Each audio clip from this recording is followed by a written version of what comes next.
자, 그 다음으로 볼 거는 명예형에 대해서 보도록 하겠습니다. 자, 명예형의 의의라고 보시면은 범인의 명예 또는 자격을 박탈하는 것을 내용으로 하는 형벌을 말한다라고 그래요. 자격형이라고도 얘기하고 있습니다. 범인의 명예, 자격, 형법이 인정하고 있는 명예형으로는 자격 상실과 자격 정지. 아마 이런 것들은 더 여러분들이 많이 들어보셨을 거라 생각이 되고요. 자, 그다음에 자격 상실이라고 하는 것은 일정한 형의 선고가 있으면 그 형의 효력으로서 당연히 일정한 자격이 상실되는 것, 상실이라고 하는 거는 그러한 자격을 잃게 되는 것을 얘기하고 있는 거고요. 자격 정지, 이거는 뭐 여러분들 어렵지 않죠. 자격 정지라고 하는 거는 당연히 일정한 기간 동안 자격의 전부 또는 일부를 정지시키는 것이다. 이렇게 여기다가 표시해 두시면 되겠습니다. 자, 당연 정지라고 하는 거는 유기징역 또는 유기금고의 판결을 받은 자는 그 형의 집행이 종료되거나 면제될 때까지, 자 보세요. 유기징역 또는 유기금고 받은 사람이에요. 그 사람은 공무원이 되는 자격, 공법상의 선거권과 피선거권, 또 법률로 정한 또 공법상의 업무에 관한 자격이 당연히 모된데요. 정지된다 이렇게 얘기하고 있습니다. 그 내용 여러분들 확인해 주시면 되겠고, 자, 그 다음에 이제 또 여러분들이 볼 거는 이제 선고 정지라고 하는 게 있어요. 판결 선고에 의해서 공무원이 되는 자격, 또 공법상의 선거권과 또 피선거권, 법률로 요건을 정한 공법상의 업무에 관한 자격, 법인의 이사, 감사 또는 지배인 기타 법인의 업무에 관한 검사역이나 그죠? 예, 검사역이나 재산 관리인이 되는 그 자격의 전부 또는 일부를 정지하는 것이다 이렇게 얘기하고 있어요. 자격 정지 기간 1년 이상 15년 이하로 되어 있습니다. 네. 관련 내용 알아주시면 되겠고, 그 다음에 보면은 이제 그래서 자, 명예형이 아까 우리가 봤던 것처럼 어, 범, 범인의 명예 자격을 박탈하는 것을 얘기하고 있다. 근데 이제 명예형 폐지로는 전과자에 대한 사회적 차별을 제도화한 것으로 범죄인의 재사회화 이념과 배치되고 자격 상실의 경우에는 형의 일종이 되어 있지만 선고될 수 있는 것이 아니고 부수 효과일 것 때문에 형벌의 종류를 삭제하는 것이 바람직하다라고 이제 저자는 얘기를 하고 있고, 그 다음에 아직까지는 뭐 예, 지금 92년 개정 법률안에서 자격 상실을 형의 종류에서 삭제하고 같은 법으로 규정한 바 있지만 아직까지는 유지가 되고 있다. 이렇게 여러분들이 봐주시면 되겠습니다. 자, 그 다음으로 이제 형의 양정이라고 하는 것으로 좀 넘어가도록 할게요. 자, 여러분들 이제 보시면은 1046페이지고, 자, 법관이 행위자에 대해서 구체적으로 선고할 형을 정하는 것을 형의 양정, 형의 적용이라고 한다 이렇게 얘기하고 있어요. 그러니까 이제 법관이 범인에 대해서 그 죄에 상응하는, 그죠? 처벌을 선고하는 것을 얘기하고 있습니다. 그래서 그로 인해서 형이 확정된다 이렇게 보시면 되겠습니다. 그래서 여기서 보시면은 형법은 구체적인 범죄에 대해서 형법은 구체적인 범죄에 대해서 얘기하고 있고, 자, 그래서 이제 두 번째 단락에 보시면은 형법은 구체적인 범죄에 대해서 선고할 수 있는 형의 범위만을 규정할 뿐이다. 개별적인 형의 양정은 법관에게 맡기고 있고, 법관은 결국에는 재량에 의해서 정당한 형벌을 발견해야 된다라고 얘기하고 있어요. 자, 그러니까 이제 법원에서 판사들한테 굉장히 커다란 그 역할을 맡기고 있는 거고, 재량으로 하기 때문에 엄청난 큰 권한을 갖고 있다 이렇게 보시면 되겠습니다. 형의 양정 단계를 보면 법정형, 처단형, 선고형 등이 있는데, 법정형이라고 하는 내용을 보면 형법 각칙상의 개개의 구성 요건에 규정되어 있는 형벌을 얘기하고 있습니다. 그래서 형법은 법정형을 정함에 있어서 상한과 하한이란 일정한 폭을 정하고 있는 상대적 법정형을 원칙으로 하고 있고, 93조에 따른 여적죄에 관해서만 사형이라고 하는 하나의 형벌을 정하고 절대적인 법정형을 규정하고 있다 이렇게 보시면 됩니다. 그 다음에 처단형, 법정형이 법률상 가중 또는 그 감경, 그죠? 혹은 재판상 감경되는 과정을 거쳐서 1차적으로 구체화된 형을 우리는 처단형이라고 이렇게 얘기하고 있습니다. 그 처단형은 법정형에 선택할 형종이 있는 경우에는 먼저 형종을 선택하고 그 다음에 그 선택형을 보다 구체화해 가는 과정에서 형의 가중 또는 감경 사유를 적용해서 상한과 하한으로 산출된 형을 얘기하고 있습니다.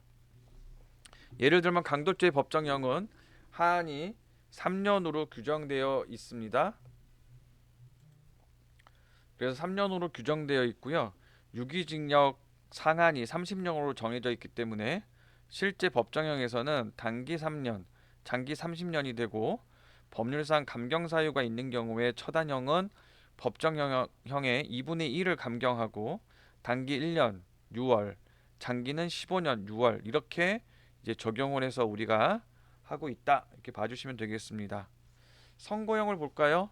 자, 선고형이라고 하는 것은 법원이 처단형의 범위 내에서 구체적으로 형을 양정해서 당해 피고인에게 선고하는 형을 얘기하고 있습니다. 형의 가중, 감경이 없을 때에는 법정형을 기준으로 선고형이 정해지고 있습니다. 그래서 법정형과 처단형의 범위 안에서 선고형을 정하는 것이 형의 양정이다 이렇게 얘기하고 있고요.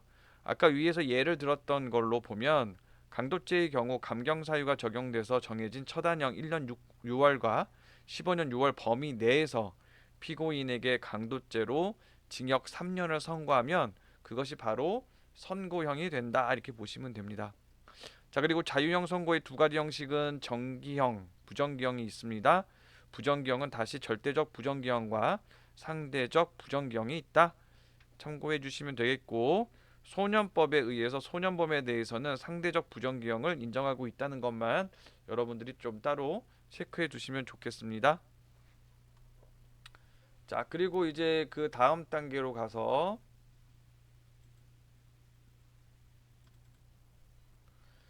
자 보시면은 이제 형의 가중, 감경에 관련된 내용인데요. 자, 여기에서는 우리가 볼 것은 법정형에 우리가 위에서 얘기한 것처럼 가중이나 감경을 할 수 있다 이렇게 얘기를 했습니다.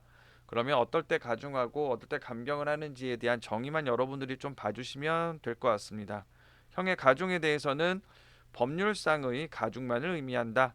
이 경우 임의적 가중은 허용되지 않는다. 필요적 가중만 인정하고 있다. 특히 이제 우리는 죄형법정주의 원칙상 재판상의 가중은 인정되지 않는다라고 얘기하고 있고요. 일반 가중 사유에 대해서는 경화범의 가중과 누범의 가중, 그다음에 특수교사 방조 등이 있고요. 특별 가중은 이제 각 각칙에서의 내용에서 나오는 그런 가중 사유가 있습니다. 상습범 가중과 특수범죄의 가중 이런 내용들이 있으니까 여러분들이 내용 확인해 주시면 되겠고 감경은 법률상의 감경이 있어요. 법률의 특별 규정에 의해서 형이 감경되는 경우를 얘기하고 있습니다. 자, 그런데 이러한 어떠한 감경에는 일정한 사유가 있으면 당연히 꼭 감경을 해야 되는 필요적 감경 사용이 그 사유가 있고 또 이제 재판에서 법원의 재량에 의해서 감경할 수 있는 임의적 감경 사유로 나누어집니다. 그래서 필요적 감경 사유는 이제 예를 들면 거기 나와 있듯이 청각, 언어 장애인, 또 중지범, 종범의 경우에 해당한다 이렇게 봐주시면 되겠고 임의적 감경 사유는 외국에서 받은 형의 집행으로 인한 감경. 뭐 예를 들면 외국에서 1년 동안 어, 살았는데 집행을 해서 거기서 이제 처벌을 받고 이제 교도소에 1년 동안 갇혀 있었던 거예요.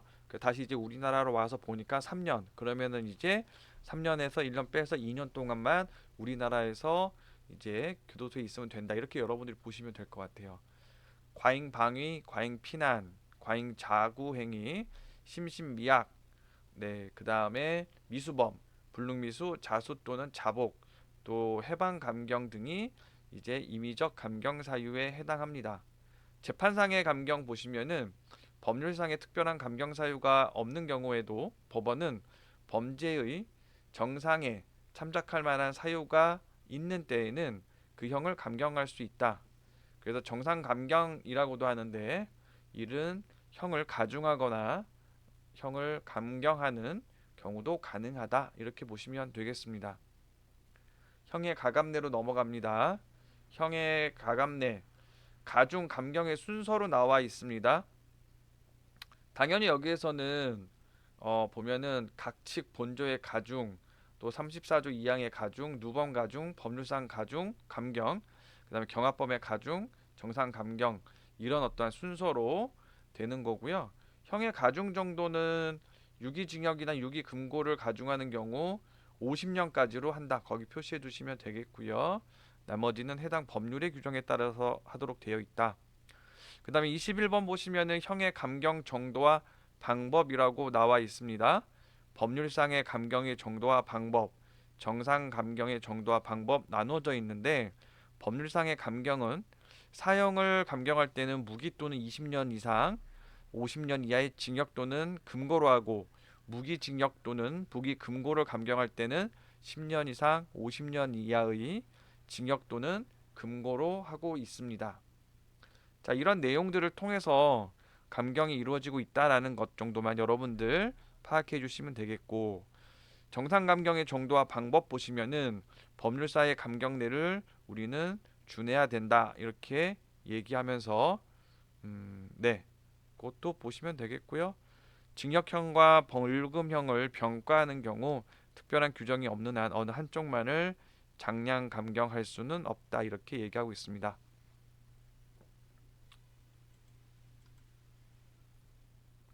자, 그 다음에 이제 우리가 형의 면제로 갑니다. 형의 면제라고 하는 것은 범죄가 성립하지만 형벌을 과하지 않는 경우 유죄 판결의 일종이다 이렇게 얘기하고 있습니다. 거기다 표시해 주세요. 자, 우리가 형을 면제한다라고 하면 우리는 일반적으로 그냥 그러면 무죄인가 이렇게 여러분들이 오해하실 수도 있는데, 유죄 판결의 일종이다. 형의 면제는 확정 판결 전의 사유로 인해서 형을 과하지 않는 점에서 확정 재판 후의 사유로 인한 형 집행 면제와는 구별되고 있다. 자, 그럼 이제 형의 면제, 확정 재판 전의 사유로 인해서 형을 과하지 않는 것 이렇게 보시면 되겠고요. 형의 면제에는 필요적 면제와 임의적 면제가 있습니다. 그리고 재판상 면제는 인정되지 않고 있다라고 하는 것 보시면 되겠고, 일반적 면제 사유로는 맨 밑에 보시면은 외국에서 받은 형의 집행으로 인한 면제, 또 중지미수, 불능미수, 과잉방위, 과잉피난, 과잉자구행위, 자수, 자복이 있다 이렇게 얘기하고 있습니다. 이러한 면제 사유는 모두 형의 감경과 태길적으로 규정되어 있고, 중지미술은 필요적 감면 사유이지만 그 외에는 임의적 감면 사유로 되어 있다 이렇게 보면 돼요. 개별적 면제 사유로는 권리행사 방해죄, 절도죄, 자동차 등 불법 사용죄, 상습 절도죄, 사기 공갈의죄, 횡령 배임의죄, 장물의죄가 직계 혈족, 배우자, 동거 친족, 동거 가족 또는 그 배우자 간에 범해진 경우에는 형을 면제한다는 친족 상도례에 관한 규정이 있습니다. 자수와 자복도 여러분들 의미 좀 같이 보도록 할게요. 자수라고 하는 것은 범인이 죄를 범한 후에 수사 책임이 있는 관서에 대해서 자발적으로 자기의 범죄 사실을 신고하는 경우가 해당하고요. 자복이라고 하는 것은 피해자의 명시한 의사에 반하여 처벌할 수 없는 죄, 우리가 반의사 불벌죄라고 하는데, 이러한 반의사 불벌죄에 있어서 피해자에게 범죄를 고백하는 것을 의미하고 있습니다. 여러분들 책을 보시면 자수를 인정한 죄와 자수를 부정한 죄가 나누어져 있습니다. 자수를 인정한 죄 보시면 대법원은 범죄 사실을 신고한 이상 범죄의 성립 요건을 완전히 갖춘 범죄 행위라고 인식할 필요는 없고, 두 번째, 범죄 사실의 세부에 다소 차이가 있어도 자수가 인정되고 범죄 사실을 신고하는 시기에는 제한이 없기 때문에 범죄 사실이 발각된 후에 신고하거나 지명수배를 받은 후라 할지라도 체포 전에 자발적으로 신고한 이상 자수에 해당한다고도 하고 있습니다. 그런 내용도 여러분들 한번 확인해 주시기 바랍니다. 자, 이제 양형으로 갈까요? 양형의 의의는 양의 그 형의 양정 또는 양형이라고 하는 것.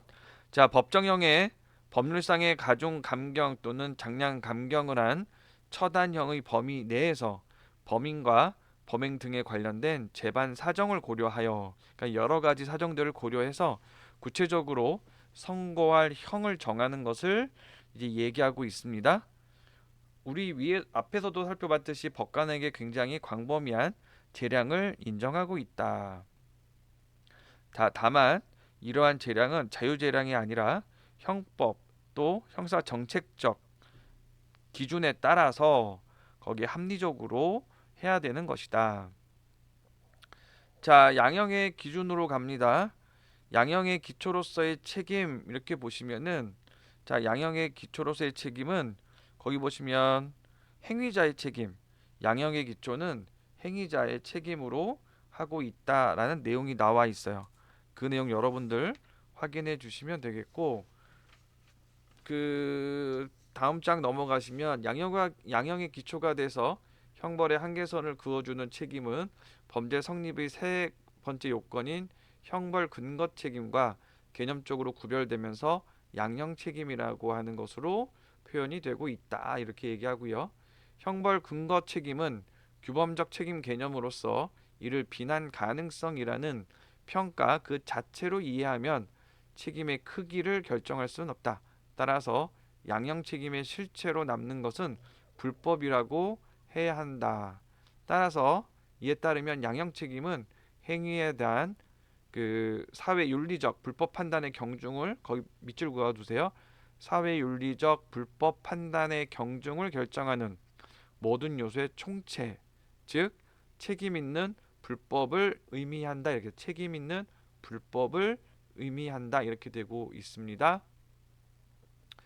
양형에 있어서의 책임과 예방의 관계 보시면, 자, 거기에서는 이제 양형 근거 책임과 양형 책임은 내용적으로 어떻게 다른지, 책임이 구체적으로 어떻게 형벌을 근거되는지 뭐 이런 것들에 대한 불명확성 때문에 여러 가지의 논의가 있다. 첫 번째 위가 이론, 두 번째 유일 점형 이론, 세 번째 책임 범위 이론 뭐 이렇게 있지만 결론적으로는 예, 예방 목적을 고려하고 있으면서 형벌의 양에 영향을 미치는 예방 목적을 책임과는 무관한 것으로 보는 점에 공통점이 있다 이렇게 되어 있습니다. 네, 그 내용 여러분들 저자의 의견 한번 같이 봐주시면 될 것 같고요. 자, 그 다음에 이제 양형의 조건, 당연히 이제 양형 판단 자료 나와 있는데 아까 우리 앞에서도 잠깐은 봤지만 범인의 연령, 성행, 또 지능과 환경 등도 양형 판단 자료로 들어가고요. 피해자와의 관계, 그다음에 범행의 동기, 수단과 결과, 그 다음에 범행 후의 정황 이런 것들이 들어간다. 이중평가 금지라고 하는 것이 있는데요. 법적 구속 요건의 요소로 되어 있는 형의 가중, 감경 사유를 다시 양형의 참작 사유로 삼아서는 안 된다라고 하는 원칙입니다. 예컨대 형법상 특수폭행죄의 경우와 같이 위험한 물건을 휴대하여 폭행죄를 범한 경우 이미 위험한 물건이라는 범행수단이 구성요건상의 가중사유로 되어 있기 때문에 형법 51조 제3호의 범행수단이라는 양형 참작사유를 다시 고려할 수는 없다. 양형에서 이중평가 금지는 형법에는 명문의 규정이 없지만 이론상 당연한 것으로 인정하고 있다. 봐주시면 되겠고, 네 번째 보시면은 양형 합리화 방안에서 양형위원회와 양형기준표라고 하는 것이 있다. 그거 참고해서 알아두시면 되겠고요. 그 다음에 이제 마지막으로 우리가 살펴볼 것은 판결 선고 전 구금과 판결의 공시 관련된 내용입니다. 판결 선고 전 구금 일수의 통산이라고 되어 있는데 판결 선고 전 구금이라고 하는 거는 미결 구금이라고도 우리가 얘기를 합니다. 범죄의 혐의를 받는 자를 공소의 목적을 달성하기 위해 재판이 확정될 때까지 구금하는 강제 처분으로서의 구속을 얘기하고 있습니다.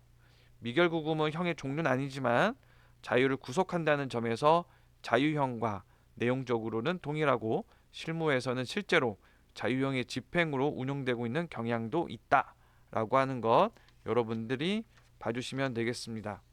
판결의 공시로 넘어갑니다. 판결의 공시란 피해자의 이익이나 피고인의 명예회복을 위해서 판결의 선고와 함께 관보 또는 일간신문 등을 이용하여 판결의 전부 또는 일부를 공적으로 알리는 제도를 얘기하고 있습니다. 세 번째의 경우 꼭 판결에 공시를 하도록 되어 있는데, 첫 번째, 피해자의 이익을 위하여 필요하다고 인정할 때에는 피해자의 청구가 있는 경우에 한하여 피해자의 청구가 있는 경우에 한해서 피고인의 부담으로 판결 공시의 취지를 선고할 수 있습니다. 두 번째, 피고 사건에 대해서 무죄 판결을 선고할 때에는 피고인이 동의하지 않거나 피고인의 동의를 받을 수 없는 경우가 아닌 한 판결 공시의 취지를 선고하여야 합니다. 세 번째, 피고 사건에 대해서 면소의 판결을 선고하는 경우에는 면소 판결 공시의 취지를 선고할 수 있습니다. 자, 이러한 내용들 여러분들이 알아두시고 관련된 내용들 확인해 주시면 되겠습니다. 자, 수고하셨습니다.